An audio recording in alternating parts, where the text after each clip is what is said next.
तो जो लोग अभी भी क्लास नहीं शुरू किए हैं जल्दी ज्वाइन कीजिए, क्योंकि आपका फॉर्म का डेट हो चुका है। तो ऐसे में आप लोग जरूर जो है पढ़ना शुरू कर दीजिए। नहीं पढ़िएगा, आपके पास बहुत कम समय, 2-3 महीना समय मिलेगा, तो इसी महीना में 2-3 महीना में आपको अच्छे से पढ़ना है।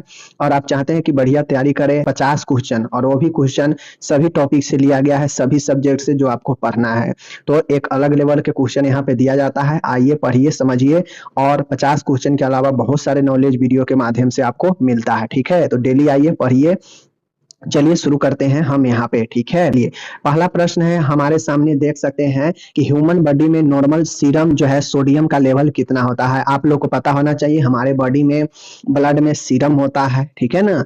उस सीरम में अलग अलग तत्व मौजूद होते हैं, जिसे हम लोग एक प्रकार से इलेक्ट्रोलाइट के नाम देते हैं।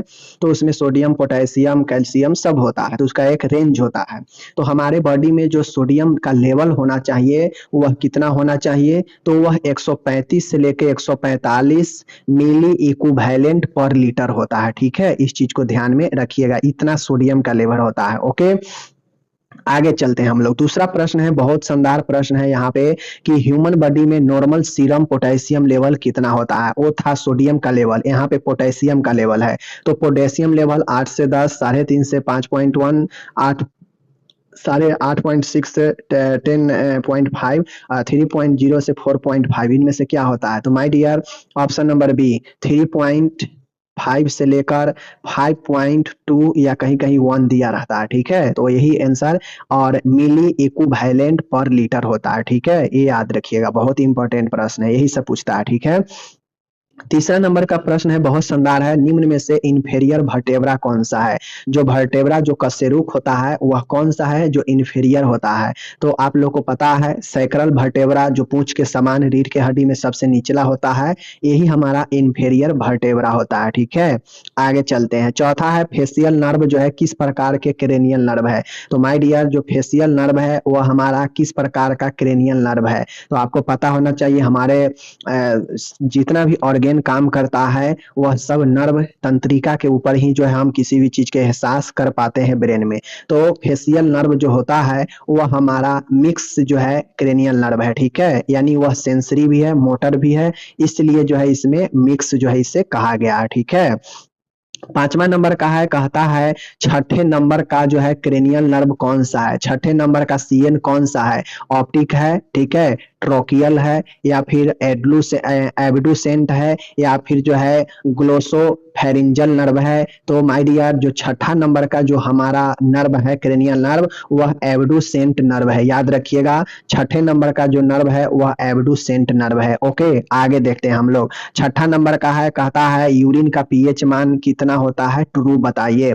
इसका पीएच हल्का अम्लीय होता है, इसका पीएच हल्का क्षारीय होता है, कभी अम्लीय कभी क्षारीय होता है, कुछ नहीं कहा जा सकता है। तो आप लोगों को मैं बता चुका हूं इससे पहले के वीडियो में कि जो पीएच मान होता है लगभग जो है आपको 6.8 के आसपास जो है यूरिन का पीएच मान होता है। तो 7 से कम है तो हल्का अम्लीय होगा, ठीक है। चलिए सातवां है, कहता है कि निम्न में से कौन सा ग्रॉस रूट जो है लेवल वर्कर नहीं है। कहता है ग्रॉस रूट लेवल वर्कर कौन सा है, मतलब कौन सा इसमें है जो रूट लेवल वर्कर नहीं, मतलब एक जड़ के तहत एक मूल जड़ कार्यकर्ता के रूप में कौन सा नहीं है। आंगनबाड़ी कार्यकर्ता यह नहीं है, ठीक है, यह है, यह ग्रोथ रूट में है, यह गांव के लेवल पर काम करता है। आशा भी जो है एकदम जड़ लेवल पर है। ग्राम स्वास्थ्य मार्गदर्शक यह भी एकदम जड़ जो है स्वास्थ्य के एकदम जड़ जो है, ठीक है। लेकिन जो हमारा ये स्वास्थ्य सहायक होता है हेल्थ असिस्टेंट, यह जो है आपको न गांव में न मुहल्ला में मिलेगा, यह जो है मूल रूट में नहीं आता है। तो इसलिए हमारा ऑप्शन डी सही हो जाएगा। बाकी देखिएगा आंगनबाड़ी हो, आशा हो, ग्राम स्वास्थ्य मार्गदर्शक हो, यह सब मोहल्ले मोहल्ले गांव गांव में काम करती है, ठीक है। आठवां नंबर का है, पीएचसी का प्रबंध यानी प्राइमरी हेल्थ सेंटर का जो मैनेजमेंट का काम होता है कौन देखरेख करता है। ANM, nurse grade 1, medical officer, PMO, ERT. तो आपको पता होना चाहिए पीएचसी जो होता है वहां पे पीएचसी का प्रभारी एक एमओ ही होता है, ठीक है ना, एमओ ही। अगर आपसे पीएचसी का स्टाफ पैटर्न पूछेगा तो पीएचसी पर कुल 15 स्टाफ का पैटर्न होता है। अगर सीएचसी से आपको स्टाफ पैटर्न पूछेगा तो यहाँ पे 25 स्टाफ पैटर्न होते हैं, ठीक है। तो ये याद रखिएगा। ओके, इस प्रकार के आपको नॉलेज भरा पॉइंट मिलता रहता है, वीडियो देखते हैं तो। कहता है FHSS प्रोग्राम का संबंध है, कहता है FHSS प्रोग्राम का संबंध किससे है? एडोलेसेंट हेल्थ से, मैटरनल हेल्थ से, एडिक्शन रोकथाम, इम्यूनाइजेशन सर्विस से। तो AFHS प्रोग्राम जो है यह एडोलेसेंट से रिलेटेड है, इसको याद रखिएगा। ओके, कोई दिक्कत नहीं, आगे चलते हैं। 10वां नंबर है, कहता है what is the full form of FAFHS। जो ऊपर अभी आप देखे हैं ना कि यह किससे रिलेटेड है, तो यहाँ पे देख लीजिए, यह जो है फुल फॉर्म आपको बताना है। तो AFHS का फुल फॉर्म होता है A for adolescent, F for friendly, H for health और S for service. A for adolescent, F for friendly, H for health और S फॉर सर्विसेज। ये याद रखिएगा, बहुत इंपॉर्टेंट है, ठीक है। इसीलिए वहां पे एडोलेसेंट हेल्थ से रिलेटेड AFHS दिया गया था। ओके ना, आगे चलते हैं। 11 नंबर का प्रश्न बहुत शानदार प्रश्न है कि निम्न में से कौन सा सेंटेंस सही है, मतलब कौन सा वाक्य इसमें सही है? व्यक्ति का फिजिकल एंड मेंटल डेवलपमेंट पर्यावरण पर काफी हद तक निर्भर करता है, बिल्कुल सही बातें हैं। वायु में प्रदूषण की उपस्थिति स्वास्थ्य के लिए हानिकारक होती है, बिल्कुल सही बात है। मनुष्य के फिजिकल एंड मेंटल डेवलपमेंट हेतु पर्यावरण का पोल्यूशन फ्री होना जरूरी है, यह भी बात सही है। तो इस प्रकार से सभी सही है, इसलिए डी आंसर हो जाएगा। ठीक है, देखिए कथन वाला भी हम लाते हैं क्वेश्चन इसी के लिए, ताकि आपको कथन वाला क्वेश्चन को सोचना पड़ता है, जिससे आपके अंदर विकास होगा। निम्न में से सेफ वाटर की विशेषता, मतलब सुरक्षित जल का क्या विशेषता है? इसमें पैथोजन अनुपस्थित होते हैं, बिल्कुल सही है। पैथोजन मतलब जो रोग उत्पन्न कर सकता है। यह हार्मफुल केमिकल रहित होता है, मतलब यह जो है केमिकल फ्री होता है, इसमें केमिकल नहीं होता है, ये भी सही है। यह मशीन जो है यह ऑडोरलेस होता है, मतलब यह मशीन जो है इसमें मशीन से प्यूरिफायर नहीं होता है, इसलिए उपरोक्त सभी होता है। इसलिए ऑप्शन नंबर डी, यानी एक सेफ जल में यह सब जो है होते हैं, सही बातें हैं। आगे है 13 नंबर का प्रश्न, बहुत शानदार है कि निम्न में से जल का यूज है पीने में, कृषि कार्य है तो उद्योगों में। तो जल का तो काम सभी में है, उद्योग में भी, कृषि में भी, पीने में भी, ठीक है, डी सही है।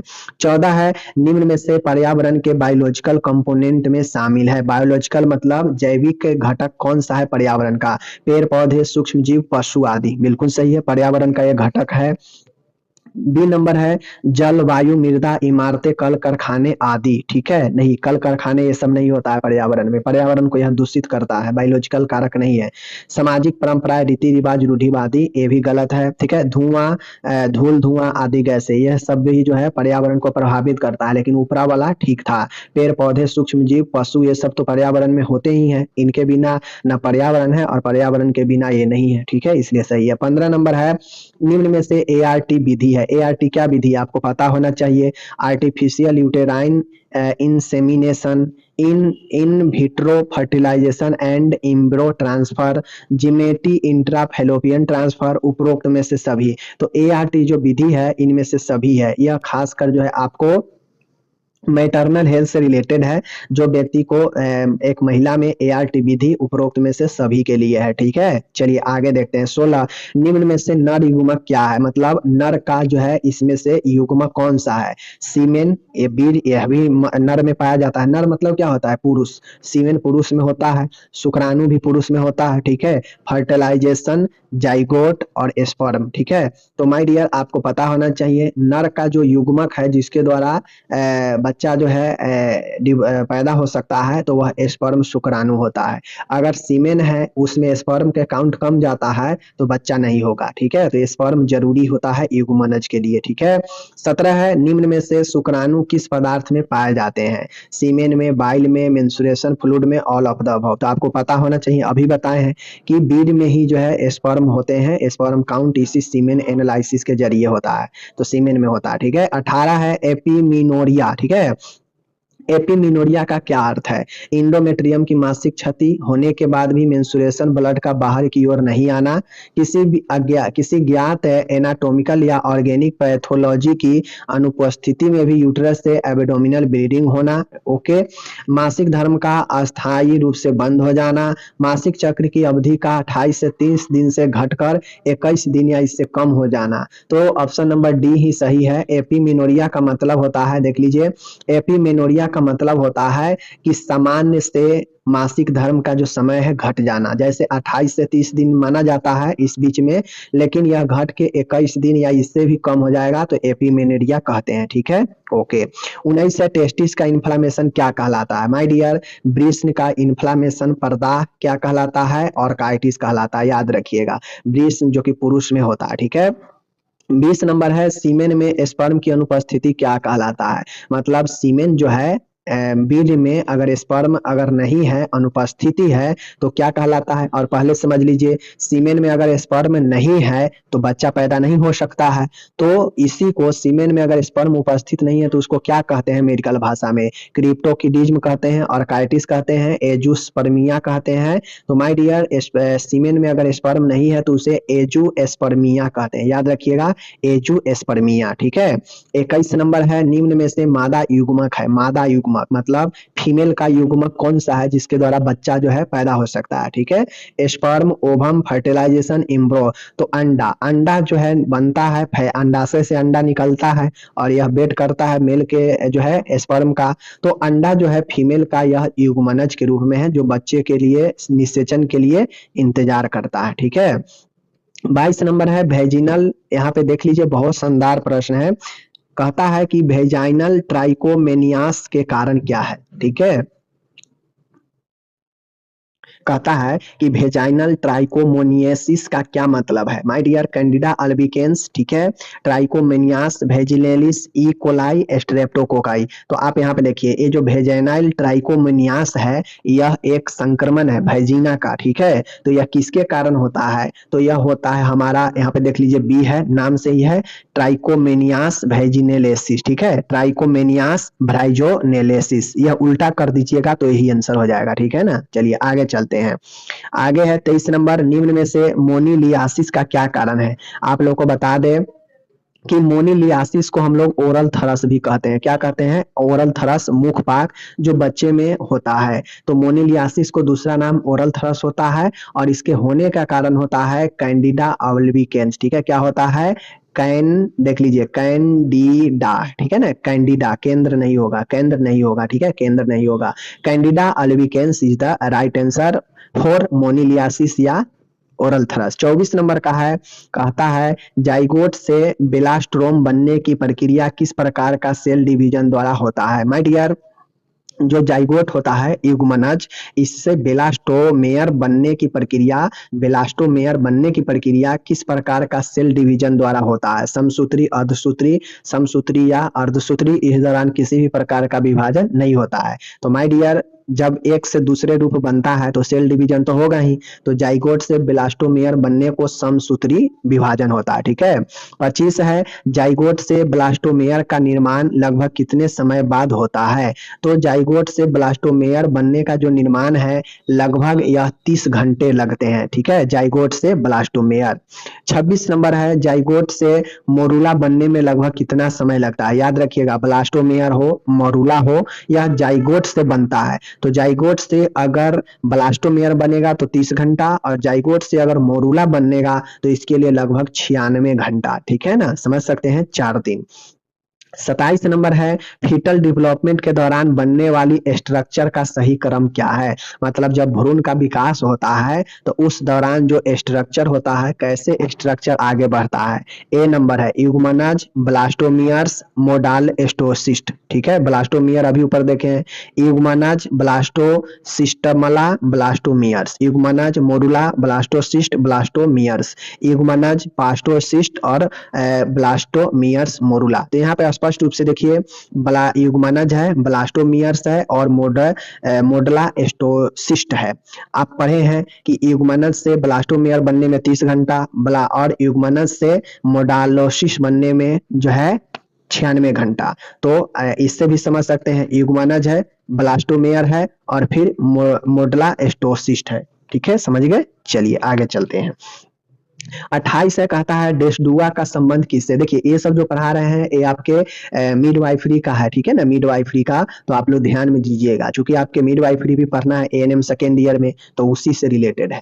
देखिए डेसुडा, ठीक है ना, डेसुडिया का संबंध किससे है, यूट्रस का पेरीमेट्रियम लेयर से, यूट्रस मायोमेट्रियम लेयर से, यूट्रस का एंडोकार्डियम लेयर से, गलत है, इंडोकार्डियम तो हृदय का होता है, यूट्रस ऑफ एंडोमेट्रियम लेयर से। तो माय डियर जो डेसुडा होता है, जो एक झिल्ली के रूप में ऊतक का बना होता है, यह यूट्रस का आंतरिक लेयर होता है, ठीक है, इसी से संबंध होता है डेसुडा का, समझ गए। 29 है, डेसुडा नॉन प्रेग्नेंट यूट्रस की तुलना में लगभग 2 गुना थिक होता है, 4 गुना थिक होता है, 8 गुना थिक होता है, आधी मोटाई युक्त होता है। मतलब कह रहा है कि जो डेसुडा होता है वह नॉन प्रेग्नेंट के समय यूट्रस का जो है तुलना में लगभग कितना गुना मोटा होता है, ठीक है, तो लगभग जो है 4 गुना होता है। मतलब जो यूट्रस होता है, अगर कोई फीमेल अगर प्रेग्नेंट नहीं है तो नॉन प्रेग्नेंट के समय यूट्रस से लगभग 4 गुना थिकनेट होता है डेसुडा का, ठीक है, याद रखिएगा। 30 नंबर है, निम्न में से प्रेगनेंसी से संबंधित फ्लूइड कौन सा है, पेरिटोनियल, एमनियोटिक, प्लूरल और सेरिब्रो स्पाइनल। तो पता होना चाहिए, एमनियोटिक फ्लूइड बच्चा के चारों ओर से यूट्रस में घेरा रहता है, तो यही प्रेगनेंसी से रिलेटेड है। पेरिटोनियल द्रव होता है जो पेरिटोनियल में भर जाता है, ठीक है। प्लूरल द्रव जो होता है फेफड़ा में भरता है, ठीक है, फेफड़ा के कैविटी में। सेरेब्रो स्पाइनल होता है जिसे हम लोग CSF भी कहते हैं, ठीक है, याद रखिएगा।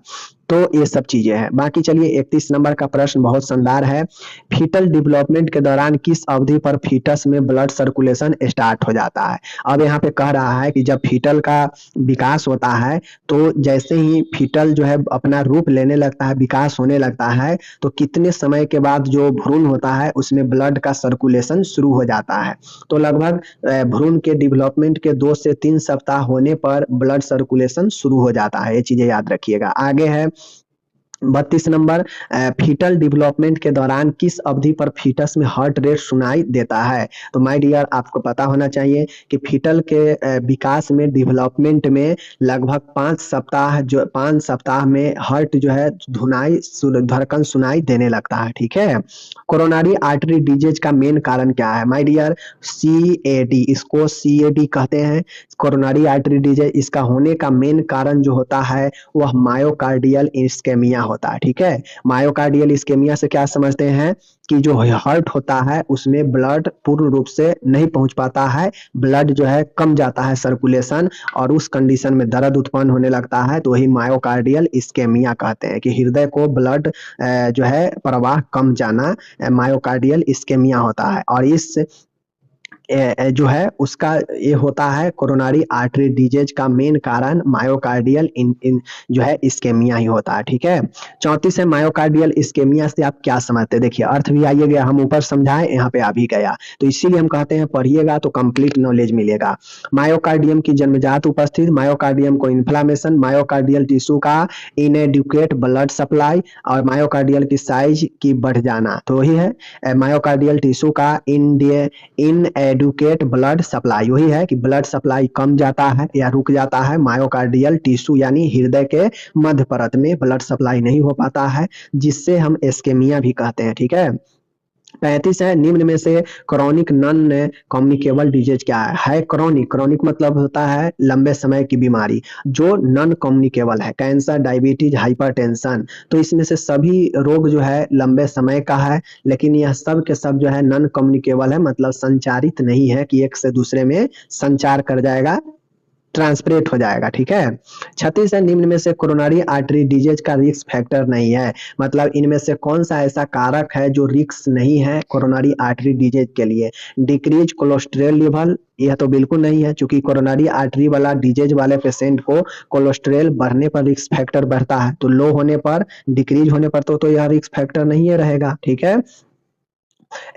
तो स्मोकिंग, स्मोकिंग रिस्क फैक्टर है, ओबेसिटी रिस्क फैक्टर है, फैटी ब्लड का अधिक सेवन, ये फैटी फूड का यह भी रिस्क फैक्टर है। तो यहाँ पे हमसे पूछ रहा है कौन नहीं है, तो डिक्रीज, जब कोलेस्ट्रॉल लेवल जब डिक्रीज करेगा तो यही रिस्क फैक्टर नहीं है, मतलब यह सुरक्षित होता है। एक हार्ट वाले पेशेंट को, कोरोनरी आर्टरीज के डिजीज वाले पेशेंट को कोलेस्ट्रॉल लेवल नीचा होना ही चाहिए, ठीक है। बाकी यह तीनों सब तो घातक ही है, ठीक है। 37 नंबर देखिएगा, बहुत शानदार है, निम्न में से nervous system related non communicable, मतलब इनमें से कौन सा नर्वस सिस्टम का प्रॉब्लम है जो नॉन कम्युनिकेबल है? CAD, CVA, डायबिटीज मेलाइटिस और asthma.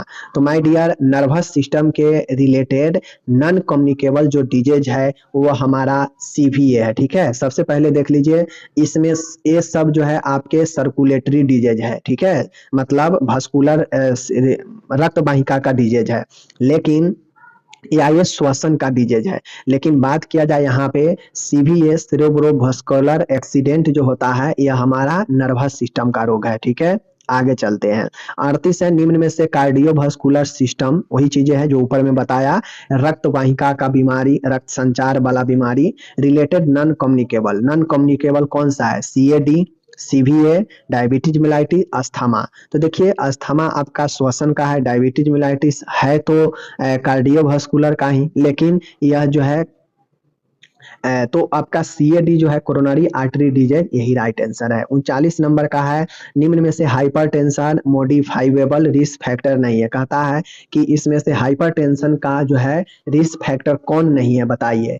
As, high intake of fat, alcohol consumption, physical inactivity. तो my dear, high intake fat, fat वाला ज्यादा भोजन बिल्कुल हाइपरटेंशन का है यह कारक। एल्कोहल का कंजप्शन, यह भी आपको हाइपरटेंशन को बढ़ा सकता है, रिस्क है इसमें। फिजिकल अगर इनएक्टिव है आप, सक्रियता नहीं है, तो यह भी बढ़ा सकता है हाइपरटेंशन को। लेकिन एज जो है यह रिस्क फैक्टर नहीं है हाइपरटेंशन के लिए। ठीक है, याद रखिएगा। 40 है, कहता है निम्न में से हाइपरटेंशन मॉडिफाइबल रिस्क फैक्टर। अब यहाँ पे रिस्क फैक्टर पूछ रहा है कि कौन सा हाइपरटेंशन के लिए रिस्क फैक्टर है। एज नहीं है, अभी ऊपर देखे हैं। फैमिली हिस्ट्री, यह भी नहीं है, देखे हैं। सेक्स, यह भी नहीं है। स्मोकिंग रिस्क फैक्टर है आपका। ठीक है, याद रखिएगा। डी आंसर सही हो जाएगा, चूंकि स्मोकिंग कीजिएगा तो आपका हाइपरटेंशन क्या होगा, बढ़ेगा, रक्त वाहिका में जमाव होगा तो बढ़ेगा ही। 41 है, एक्यूट EMI को इस नाम से भी जानते हैं। माय डियर, एक्यूट EMI का मतलब होता है कि अचानक से जो मायोकार्डियल इन्फारक्शन है, EMI का मायोकार्डियल इन्फारक्शन कहते हैं। ठीक है, यानी इसे हम लोग शॉर्ट में दूसरे नाम से हार्ट अटैक के नाम से भी जानते हैं। ठीक है, एंजाइना पेक्टोरिस, यह भी हार्ट का ही प्रॉब्लम है। हार्ट फेलुअर भी हार्ट का ही प्रॉब्लम है। कार्डियक डिसअर्थेमिया, यह भी हार्ट का ही है, लेकिन EMI को हम लोग हार्ट अटैक के नाम से भी जानते हैं। ठीक है, याद रखिएगा। 42 है, विटामिन C को इस नाम से भी जानते हैं, किस नाम से? तो एस्कॉर्बिक एसिड पता होनी चाहिए। विटामिन B1 थायमिन के नाम से जानते हैं। साइनोकोबालामिन, ठीक है ना। विटामिन आप लोग को पता होना चाहिए B12, तो ये सब याद रखना चाहिए। ठीक है, आगे चलते हैं। 43, ह्यूमन बॉडी में आयरन का सर्वाधिक एब्जॉर्प्शन कहाँ होता है, मतलब सबसे ज्यादा हमारे बॉडी में आयरन का शोषण कहाँ पे होता है? स्मॉल इंटेस्टाइन में, लार्ज इंटेस्टाइन में, स्टोमक में, पैंक्रियाज में। तो माय डियर, पता होना चाहिए आयरन का सबसे ज्यादा जो कंजप्शन होता है बॉडी में वह छोटी आंत में होती है। ठीक है, याद रखिएगा। आगे है 44 नंबर, बहुत शानदार प्रश्न है, यह सब न्यूट्रिशन वाला है। निम्न में से कौन सा न्यूट्रिएंट एनर्जी का मेन सोर्स है? तो माय डियर, निम्न में से कौन सा न्यूट्रिएंट एनर्जी का मेन सोर्स है? तो इसमें से कौन सा पोषण जो है सबसे ज्यादा ऊर्जा का मेन स्रोत है? Carbohydrate, protein, fat, mineral. तो आपको पता होना चाहिए सबसे ज्यादा कार्बोहाइड्रेट इसमें है जो ऊर्जा देता है, प्रोटीन भी है, फैट भी है, मिनरल भी है, लेकिन सबसे ज्यादा कार्बोहाइड्रेट। ठीक है ना, आंसर सही है। आगे चलते हैं। 45 है, निम्न में से कौन सा न्यूट्रिएंट एनर्जी का गुड सोर्स है? अब यहाँ पे गुड सोर्स नहीं है, ऊपर में था और यहाँ पे नहीं है। तो कार्बोहाइड्रेट तो है ही सबसे ज्यादा एनर्जी का, तो ये तो होगा नहीं। प्रोटीन, ठीक है, फैट, मिनरल। तो सबसे ज्यादा जो है आपके कार्बोहाइड्रेट, उसके बाद फैट, उसके बाद प्रोटीन, और मिनरल जो है गुड सोर्स नहीं है किसका? किसका? एनर्जी का। ठीक है, याद रखिएगा। 46 है, निम्न में से कौन सा फूड आयरन का अच्छा सोर्स नहीं है? आयरन का पूछ रहा है कि इनमें से कौन सा आयरन का जो है अच्छा सोर्स नहीं है? दूध, मछली, पालक, मेथी। तो माय डियर, दूध में जो है कैल्शियम का अच्छा स्रोत होता है, आयरन का अच्छा स्रोत नहीं है। बाकी ये सब आयरन पाया जाता है इस समय। ठीक है, ध्यान से देखिए, ये सब क्वेश्चन ऐसे नहीं होता है, बहुत इंपॉर्टेंट दिमाग वाला क्वेश्चन है। इनमें से अगर पूछेगा ना तो बहुत दिमाग लगाना पड़ता है। केवल वनस्पति जन्य खाद्य पदार्थ, फूड और प्लांट ओरिजिन का सेवन करने से कौन से डिजीज होने की रिस्क बढ़ जाती है? मतलब इनमें से सिर्फ आप फूड में भोजन में सिर्फ पेड़ पौधे से लेने वाला अगर भोजन आप ले रहे हैं, जो भोजन सिर्फ पेड़ पौधे से ही प्राप्त होता हो, तो उससे कौन सा रोग होने का रिस्क बढ़ जाता है? स्कर्वी, एनीमिया, मेगाब्लास्टिक एनीमिया, ठीक है, और बेरी। तो इससे अगर आप सिर्फ और सिर्फ जो है आप प्लांट वाला पौधा वाला अगर आप भोजन लेते हैं, अपने खाद्य पदार्थ में सिर्फ वनस्पति वाला भोजन लेते हैं, जैसे हो गया जैसे मान गए आपको पेड़ पौधे पत्ती उती से जो भोजन मिलता है, अगर वैसा भोजन सिर्फ शामिल कर रहे हैं तो कौन सा रिस्क फैक्टर होगा? डिजीज होगा, एनीमिया में अगर आपके भोजन में जो है आयरन का कमी हो जाएगा, फॉलिक एसिड का कमी हो जाएगा, तो ये सब से जो है आपके एनीमिया होते हैं। और यह सब पेड़ पौधे से जो है कितना प्राप्त कर पाइएगा, इसके लिए भोजन जरूरी है, ठीक है। 48 से निम्न में से न्यूट्रिशनल डिफिशियंसी डिसऑर्डर नहीं है। अब इसमें से पोषक तत्व के कमी से कौन सा समस्या नहीं होता है? मरासमस पोषक तत्व से कमी से होता है, स्कर्वी यह भी है, ओबेसिटी और प्लेगरा। माय डियर, ओबेसिटी जो होता है यह आपके मोटापा को कहते हैं और यह न्यूट्रिशनल डिफिशियंसी का डिसऑर्डर नहीं है। बाकी मरासमस, स्कर्वी, प्लेगरा यह सब कुपोषण से होता है, यानी न्यूट्रिशन की कमी से होता है, ठीक है।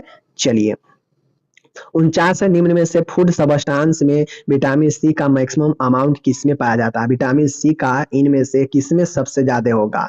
Apple juice, carrot juice, orange juice, banana juice. तो आप लोग जानते हैं सबसे ज्यादा इसमें खट्टा कौन है? ऑरेंज है, और खट्टा में ही विटामिन सी पाया जाता है, ठीक है। 50 नंबर है और आज का आखिरी वीडियो है, बहुत शानदार है। निम्न में से बैसिलस सीरियस फूड पॉइजनिंग उत्पन्न करने वाला मेन फूड कौन है? कहता है कि कौन सा ऐसा इसमें फूड भोजन है जिसको खाने से पॉइजन होने का खतरा रहता है, क्योंकि उसमें बैसिलस पाए जाते हैं, कीटाणु पाए जाते हैं। Fried rice, bottle rice, green rice, baked potato, ठीक है।